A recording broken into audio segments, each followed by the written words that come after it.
बिस्मिल्लाहिर्रहमानिर्रहीम, अस्सलाम वालेकुम। This is Rubina Malik. I just hope and pray कि आप सब लोग खैरियत से होंगे। आपकी दुआओं से हम भी अल्लाह का शुक्र है बिल्कुल ठीक हैं।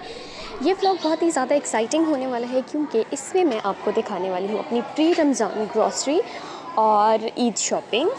तो जी सबसे पहले हमने किया नाश्ते में मैंने बनाया एक अंडा जो कि ऑमलेट से कोई मिलती जुलती शक्ल थी पर ऑमलेट नहीं था। फिर उसके बाद मैंने एक ड्रेस ख़रीदा। ड्रेस को ख़रीदने में मुझे बहुत ज़्यादा टाइम लग गया क्योंकि मुझे चाहिए था कतान सिल्क। मैंने ख़ुद से ड्रेस बनाना था और उसके लिए फ़ैब्रिक ढूंढते मुझे बहुत टाइम लगा। बहुत सारी शॉप्स पे गए। फिर फाइनली मुझे जब फ़ैब्रिक मिल गया तो मुझे इसके साथ की लेसें लेनी थी। फिर मैंने उसके साथ मिक्स एंड मैच में कुछ डिफरेंट तरह की लेसें ली।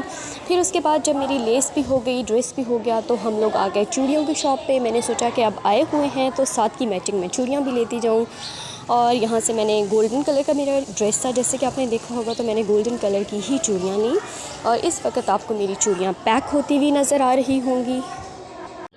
तो जी फिर चूड़ियाँ लेने के बाद हम चल पड़े घर को और मैं बहुत ज़्यादा एक्साइटेड थी। मैं अभी भी छोटे बच्चों की तरह अपनी ईद की शॉपिंग पे वैसे ही एक्साइटेड होती हूँ जैसे हम बचपन में होते थे।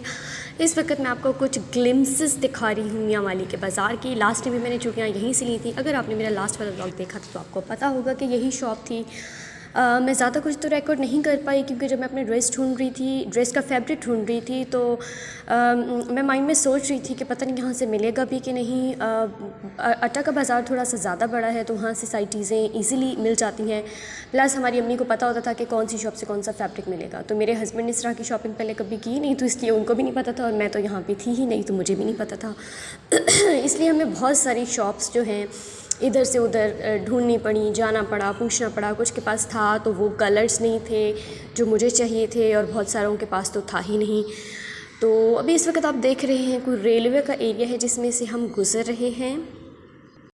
पहली दफ़ा, ये भी मैं दूसरी दफ़ा बाज़ार गई हूँ। जब मैं पहली दफ़ा गई थी तो मुझे बहुत ज़्यादा सारी देर पैदल चल के जाना पड़ा था हमें, क्योंकि हम गाड़ी पे गए थे और गाड़ी हमें बहुत दूर पार्क करनी पड़ी थी क्योंकि मेन बाज़ार में गाड़ी नहीं जाती। तो इस दफ़ा मैंने अपने हस्बैंड से कहा था कि हम बाइक पे जाएंगे ताकि हमें कहीं पे भी कोई पैदल वॉक शॉक ना करनी पड़े।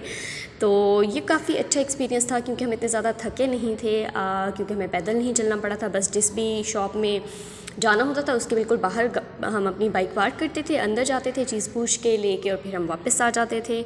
ईद की शॉपिंग कर लेने के बाद अब हमें करनी थी ग्रॉसरी। और ग्रॉसरी लास्ट टाइम भी हमने यहाँ पर एक स्टोर टाइप है जिसको क्या कहते हैं, डिपार्टमेंटल स्टोर, जमज़म उसका नाम है। वैसे उस पे चीज़ों के रेट्स जो हैं काफ़ी ज़्यादा हैं एज़ कम्पेयर टू बाहर की शॉप्स, लेकिन क्योंकि वहाँ पे सारी चीज़ें आपको एक ही जगह पे मिल जाती हैं तो वो हमारे लिए आसान था, इसलिए हम वहाँ पर गए और यहाँ से हमने अपनी ग्रॉसरी की थी। वैसे कुछ चीज़ें पड़ी थी, ज़्यादा ख़त्म हो गई थी। हम जब भी ग्रॉसरी करते हैं, हम क्योंकि 2 ही लोग हैं तो माशाल्लाह से एक में हम सोच रहे थे कि 1 मंथ की ग्रॉसरी है, लेकिन उसमें हमारे 2 महीने आराम से गुजर जाते हैं, 2 या 3। फिर यहाँ से मैं आइसक्रीम का ये जो भी इसको फ्रीज़र रेफ्रिजरेटर जो भी कहते हैं, ये खोल रही थी तो मेरे से खुल नहीं रहा था, तो वहाँ पर जो उनकी हेल्प थी उन्होंने आके खोला। फिर यहाँ से मैंने आइसक्रीम ली। फिर उसके बाद हम चावल लेने चले गए। यहाँ से मैं चावल, मैदा, हर चीज़ लेनी थी क्योंकि रमज़ान आ रहा था तो मैदा इनके पास था ही नहीं। इन्होंने कहा था चने हम आपको वाइट चने ऊपर से ला के देंगे, और वो फिर ये ला के देना ही भूल गए, वो भी हमें इन्होंने नहीं ला के दिया। तो कुछ चीज़ें अभी भी रह गई हैं, लेकिन ज़्यादा सारी चीज़ें जो हैं हमने ले ली थी। इस स्टोर की एक बात जो अच्छी थी वो ये थी कि यहाँ आकर मुझे अटक की याद आती है। अटक में हमारे ऑलमोस्ट जितने भी स्टोर्स हैं जहाँ से हम ग्रॉसरी करते होते थे वो सारे ऐसे ही थे। सारी चीज़ें हमें एक ही जगह पर मिल जाती थी, तो हमें शॉप टू शॉप मूव नहीं करना पड़ता था।